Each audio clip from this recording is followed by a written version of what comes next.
Salut à tous, on se retrouve pour une nouvelle vidéo de Bienvenue à Debilland. Comme d'habitude, réaction à l'actualité française, française, européenne, mondiale, bon, on s'en fout si c'est pas dans l'ordre. Alors, on est reparti. Alors, qu'est-ce qui se passe? Donc on en était dans la dernière vidéo, j'avais conclu la vidéo par le sperme de saumon dans le visage. Voilà, voilà, tout va bien.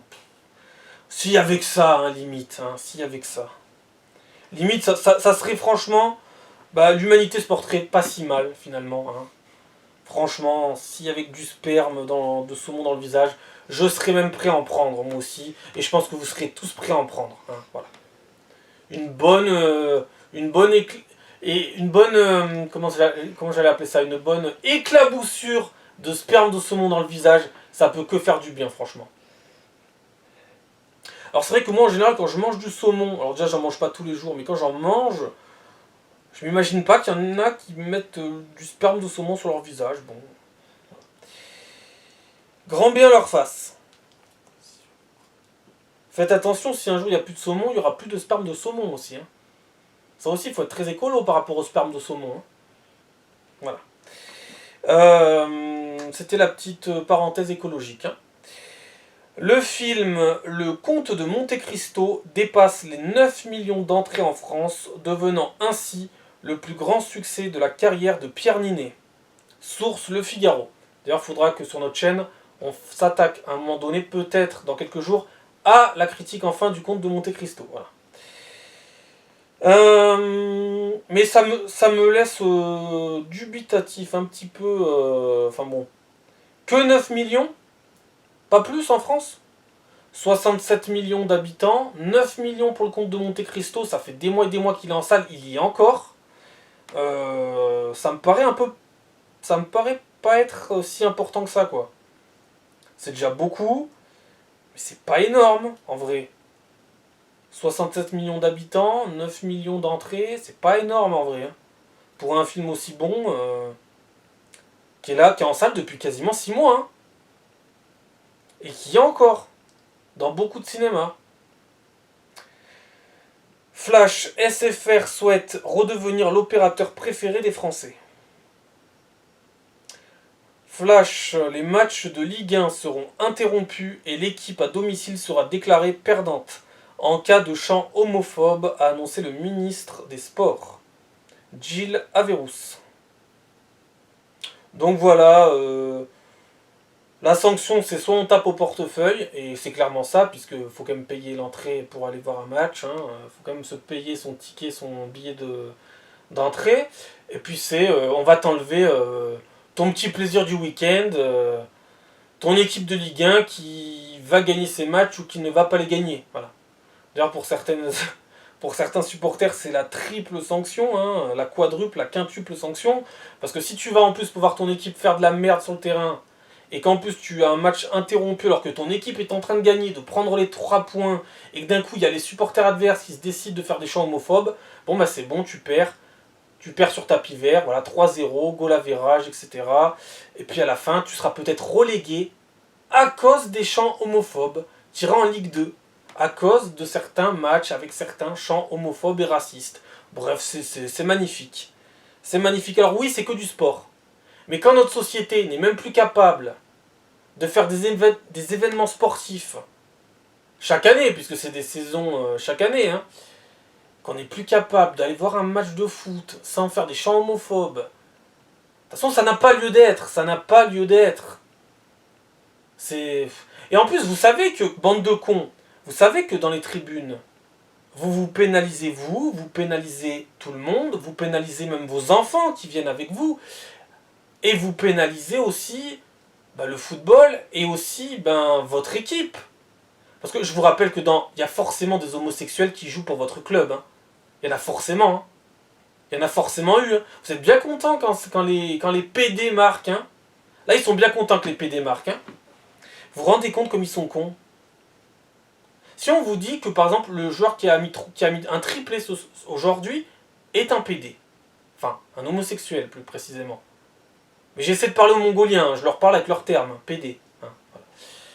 Si on vous dit que celui qui a marqué un triplé, il est homosexuel.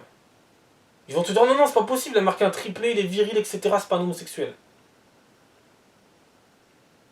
Passons, passons, passons. Passons, passons, passons. Puis dans le rugby, c'est pas, il n'y a pas la biscotte, hein. Non, non, il n'y a pas la biscotte, non, non. Et puis dans le football et dans le rugby ou dans n'importe quel sport de vestiaire collectif, c'est pas comme si les sportifs étaient tous à poil hein, dans le vestiaire. Non, pas du tout, pas du tout. Pas du tout. Puis c'est pas comme si quand il y a une célébration, hein, c'est pas comme si vous étiez pas en train de prendre les fesses des autres joueurs, hein. Bon, il y a des maillots, il y a des protèges tibia, il y a des chaussures à crampons, ça représente un club, oh là là, les Mongoliens de supporters, ils ont pas vu jusque-là, non, non. Non, non, non. Non, non, absolument pas. Puis c'est pas comme si, quand il y a un but, vous étiez pas tous en train de vous sauter dessus, dans les tribunes non plus, hein. Non, y a rien de tout ça, y a rien. Non, non. Non, non, oula. Oula, n'allez pas trop les brusquer dans leurs réflexions, là, ils risqueraient d'être traumatisés à vie, là. Mon Dieu. Et après, c'est les mêmes qui vont te dire que t'es raciste. Les mêmes qui vont dire, oh, ça c'est un PD, ça le PD crève, machin. De toute façon, si vous êtes anti-homosexuel, vous êtes forcément raciste. Il y a forcément du racisme, il y a forcément de l'antisémitisme, il y a forcément tout le reste. Voilà. Quand t'es une merde, hein, c'est tout. Hein. Surtout quand t'as du mal à le reconnaître en plus. Quand tu ne le reconnais pas, et que tu dis non, non, moi je suis réprochable, machin, alors là ça pue la merde, mais grave. Bref, bref, hein, 2024, le foot, notre société, etc., etc. Mais c'est vrai que le foot est a beaucoup plus de problématiques avec l'homosexualité et le racisme que le rugby, le basket, etc. C'est vrai que c'est très ancré, et en général, le foot est très lié à la politique. Le foot représente très bien notre société aussi, malheureusement. C'est le sport numéro un dans le monde, c'est pas pour rien. Et il subit tous les fléaux de notre société, quoi. Voilà, c'est comme ça. Enfin, c'est comme ça, non, faut pas s'y résoudre, mais avec les cons, c'est comme ça, malheureusement, oui. Ça, c'est sûr. Et il faut peut-être leur rappeler que vous êtes venus pour voir un match de foot et non insulter les homosexuels. Ça vous distrait plus d'observer votre équipe jouer sur le terrain. Ah non, non, non, non, non, ah non.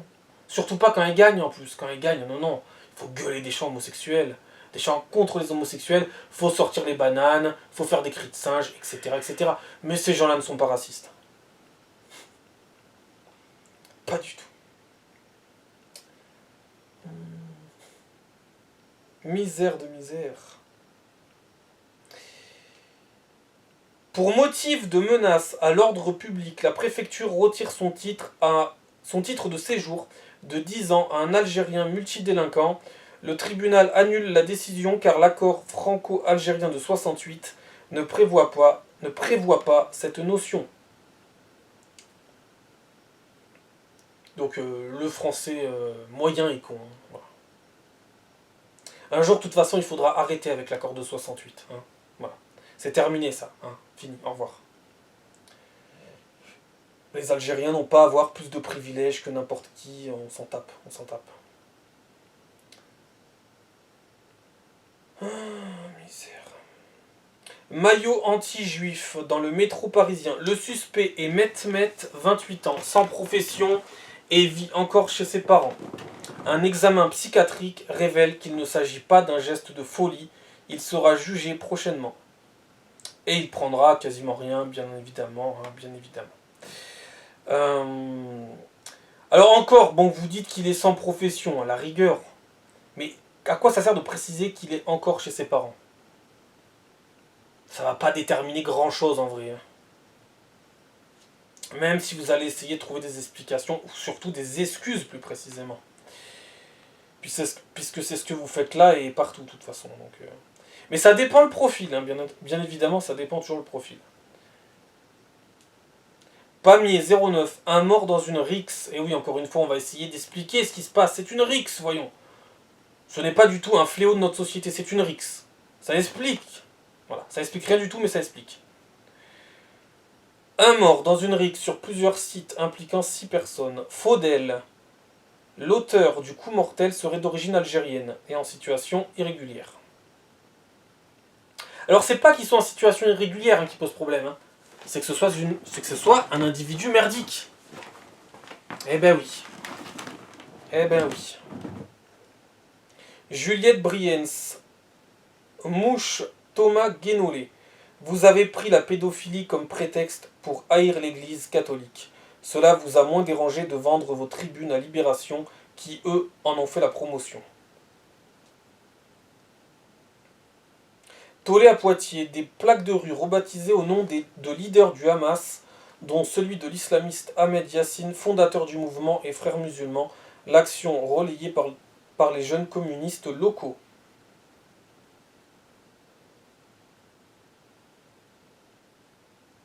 SOS Racisme porte plainte contre Marguerite Stern après qu'elle ait dénoncé la surreprésentation des étrangers africains dans les agressions en France, chiffre que confirme pourtant le ministère de l'Intérieur. De toute façon, au bout d'un moment, ils étaient bien obligés de le confirmer, puisque c'est la réalité. Donc au bout d'un moment, ils auront beau le nier. Voilà. SOS Racisme en plus. Hein. SOS Racisme, s'il vous plaît. C'est pas plutôt SOS, on est tous racistes. Essayons de le reconnaître et on arrivera à vaincre le racisme peut-être. Peut-être. Mais SOS Racisme, ils sont pas racistes du tout. C'est bien connu. Pour motif de menace à l'ordre public, la préfecture retire son titre de séjour de 10 ans à un Algérien multidélinquant. Oui, ça j'ai déjà vu. Maillot anti-juif dans le métro parisien, le suspect, ça on l'a déjà vu aussi. De toute façon, dès que j'ai vu la photo, on ne voyait pas de face, le type.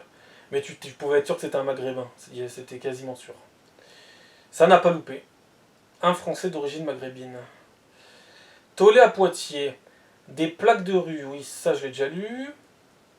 Ça j'ai déjà lu, voilà.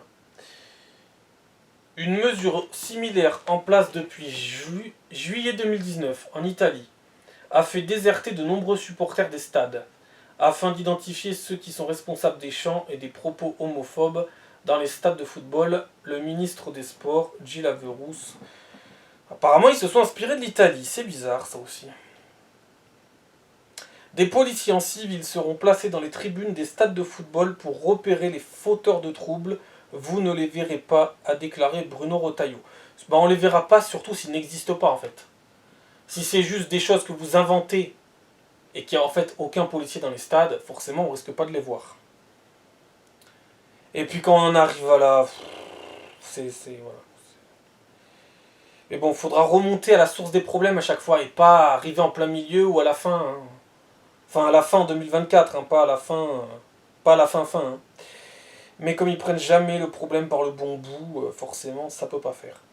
Ensuite, nous passons à quelque chose de très intéressant et de dramatique, malheureusement, qui ne m'étonne pas du tout, puisque comme je vous disais dans quelques vidéos en arrière, on n'a absolument pas besoin, l'humanité n'a absolument pas besoin, ni que l'intelligence artificielle soit hyper perfectionnée pour que l'humanité soit mise en branle, on n'en a absolument pas besoin, et ça ne fait que confirmer ce qui commence. Bref, voilà, l'humanité est toujours très très solide, l'humanité, elle n'a pas besoin d'un truc incroyable, hein, voilà. Donc, là, en plus, tenez-vous bien, c'est quand même un truc vachement tiré par les cheveux. Hein. Faut le faire quand même. Un Américain de 14 ans s'est suicidé en se tirant une balle dans la tête après être tombé amoureux d'une IA de Daenerys Targaryen, un personnage de Game of Thrones. Sa mère a porté plainte contre la start-up, l'accusant d'avoir poussé son fils à s'isoler du monde réel et à mettre fin à ses jours. Voilà, ça commence déjà, il y a déjà des répercussions, de plein de manières différentes. Et on n'avait pas besoin de ça de toute façon. Donc voilà. Voilà, Daenerys Targaryen, certains ne font même plus la différence en plus entre le réel et la fiction. Ils confondent les deux. Ils vont plus être choqués par la fiction que par la réalité. D'ailleurs, j'ai eu des débats avec certaines personnes qui sont choquées de mes propos quand je parle de la fiction, mais qui ne sont pas choquées par la réalité. Ça commence à être un peu inquiétant quand même. Moi, je fais le tri entre les deux, et certains ne le font pas, et ne le font plus. Mais bon, voilà. Et puis voilà, voilà.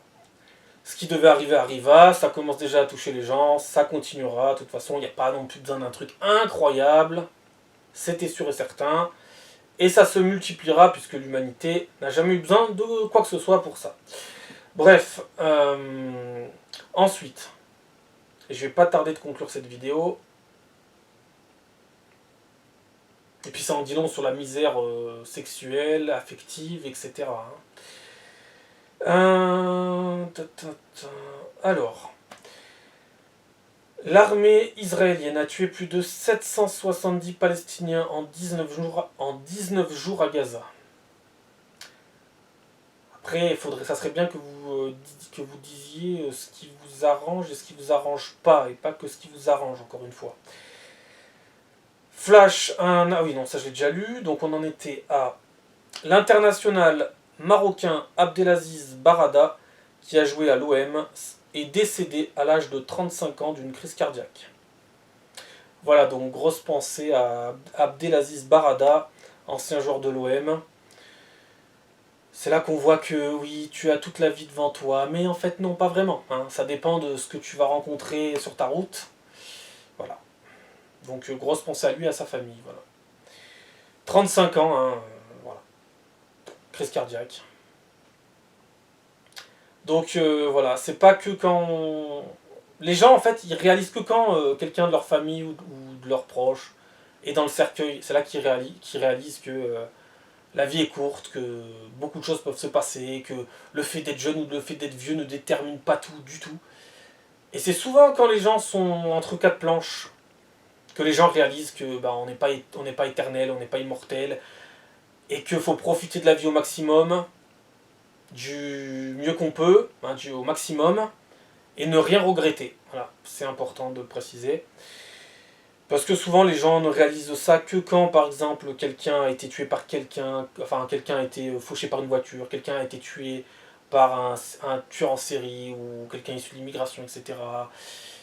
Que quand il y a une grosse catastrophe, les gens ne réalisent pas avant, les gens ils pensent toujours que le lendemain ils vont retrouver leur famille, ou qu'ils vont retrouver leurs amis, leur entourage, etc. Alors que des fois, tu vas leur dire au revoir et ce sera la dernière fois. Et après tu ne les reverras plus. Il y a des tonnes d'exemples tous les jours en fait. C'est pas une question d'âge. Mais je sais pas pourquoi la société se base toujours sur l'âge. Ça fait pas tout l'âge, hein, ça fait pas tout. C'est comme l'argent en fait, ça fait pas tout non plus. Ça fait des choses mais ça fait pas tout. Donc voilà, vous pouvez très bien dire un jour au revoir à votre ami ou votre, je sais pas moi, votre femme, vos enfants, et le soir ne plus les retrouver. Hein, voilà. Qui vous dit que vous allez les retrouver? Il y a plus de chances que vous les retrouviez, normalement. Mais il y a des chances aussi que vous ne les revoyez plus. Je sais pas pourquoi les gens ils ont du mal à accepter ça, et voilà. Mais je pense que c'est lié aussi à quand je vous dis guerre en Ukraine et tout. C'est la guerre en Ukraine. Ça m'arrivera pas, ça me concerne pas. Bah là c'est la même chose. La mort c'est pareil. Ça me touchera pas, ça me touchera plus tard. Ça sera pas dans ces conditions-là, etc., etc. Voilà, les gens c'est toujours ça. Ils pensent toujours qu'ils sont divins, qu'ils sont au-dessus de tout, voilà. Bref. Alors que souvent ils sont en dessous de tout. C'est ça en plus le paradoxe. Bref, je vais essayer de conclure cette vidéo par quelque chose, ou alors directement par ça.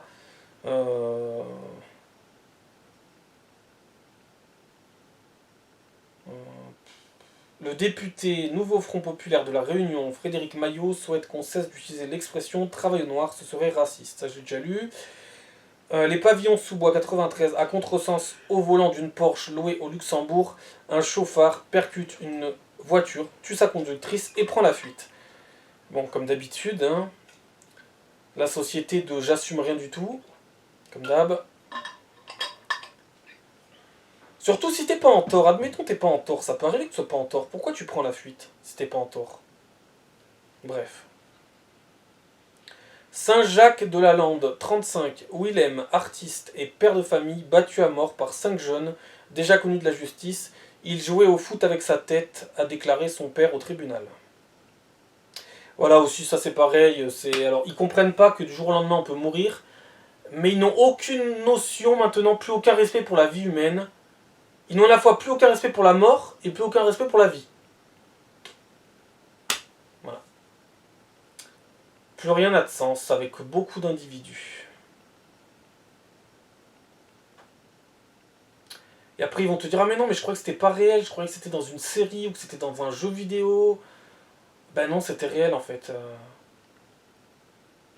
Parce qu'avant, les gens qui se mettaient sur la gueule, ils se mettaient sur la gueule et c'était fini. Maintenant, ils se mettent pas sur la gueule, ils se tuent. Ils se poignardent, ils se tirent dessus. Et ils se disent pas qu'en face, il y a une vie.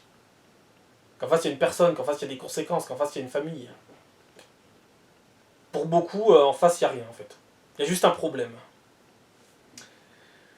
Inquiétant pour l'avenir de la société quand même, ça aussi. Hein. C'est une compilation, de toute façon. Et je tiens à préciser que les 5 sont issus de l'immigration. J'ai lu leur nom dans une autre vidéo, d'ailleurs, la vidéo d'avant. Là. C'était que des noms issus de la diversité. Hein. Des Français issus de l'immigration. Comme ceux qui ont tué Thomas au bal à Crépole en lui plantant un coup de couteau dans le cœur parce qu'il voulait tuer du blanc. Voilà. Alors,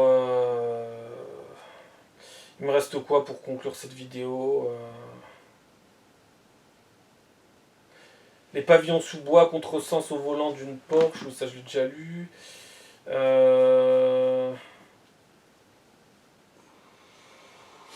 Un tournage de clip à Lys dans le 91.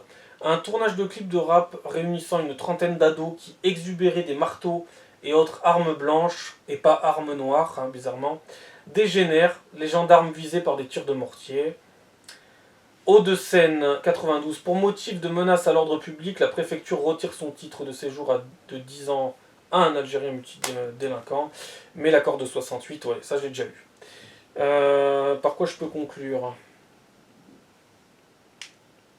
La députée LFI Nadège Abo-Mangoli devient la première femme noire à présider une séance à l'Assemblée nationale. Alors je tiens à préciser que quand vous dites que c'est la première femme noire, excusez-moi de vous dire quelque chose de raciste.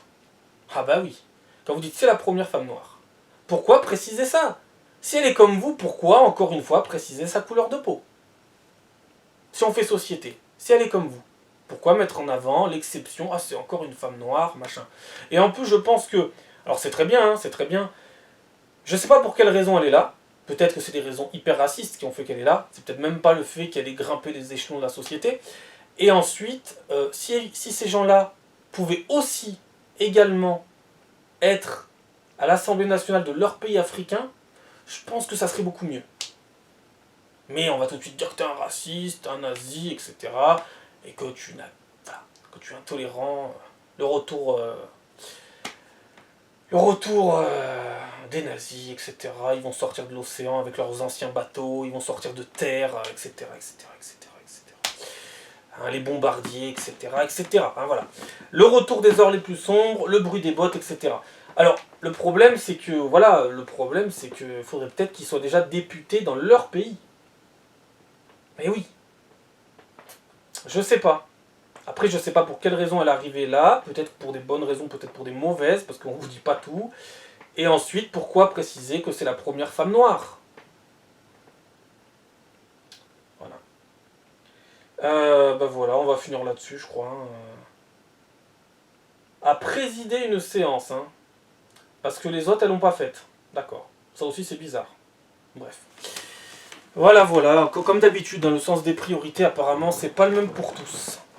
Seulement, il y en a qui sont des vrais sens de priorité, il y en a qui sont bidons et qui nous mènent droit dans le mur. Mais ça, c'est encore autre chose. Bon, allez, la prochaine. Ciao.